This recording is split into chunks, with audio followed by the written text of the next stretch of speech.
I can't tell you how many times I've sat at my desk trying to spit out a final draft for my first YouTube video.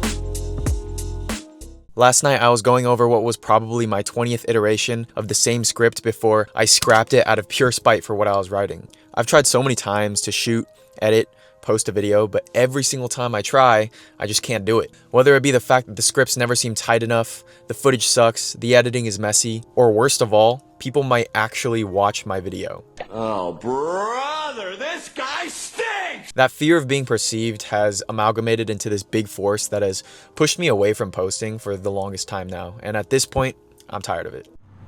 Every big YouTuber says that your first 20 videos will probably suck and perform accordingly, which in some ways is weirdly comforting. I mean, being told that any of the effort that I put into this video won't pay off does kind of suck, but at the same time, if no one sees it, then I guess it never really mattered in the first place. The point is that imperfect action is an infinitely better starting place than perfect inaction.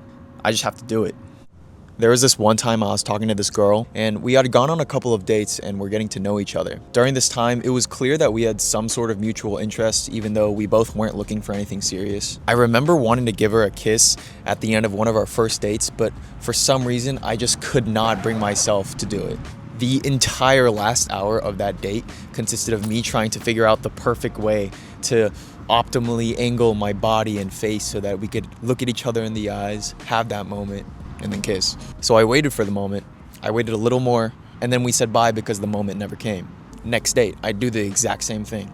I wait for that perfect moment, I wait a little more, and then the moment never comes.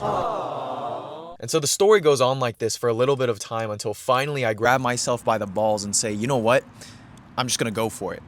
And when I did, it low-key sucked. I rushed into it. Our heads were tilted at awkward angles, and I damn near missed her mouth. So it was just like an awkward kiss overall, but the funny thing is that when I went home that day, I wasn't thinking about how awkward the kiss was, or even what I could have done better. I was just hyped, because I had finally done what I meant to do all along. We've all felt this way before, not just about a girl, not just about YouTube videos, but about anything that has ever meant anything to us. I saw a study online the other day talking about how 57% of Gen Z would be an influencer if given the opportunity. That means more than half the people you know want to be an influencer, but half the people you know aren't posting. Why? I was at a party once and I was dancing and they said, embarrassment is an underexplored emotion. Go out there and make a fool of yourself. And things like that. That's really right? a good mantra. We live in a results-focused society that idolizes successful people and forget that they had to be delusionally cringe to get there. But the ones who idolize successful people are the same ones who turn around and make fun of their peers for doing the same work to get there. And that's the funny difference between people who are cringe and people who are successful.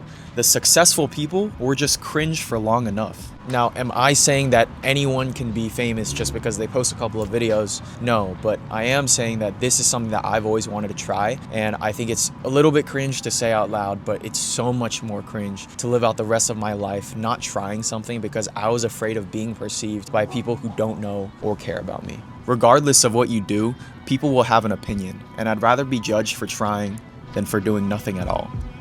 Just...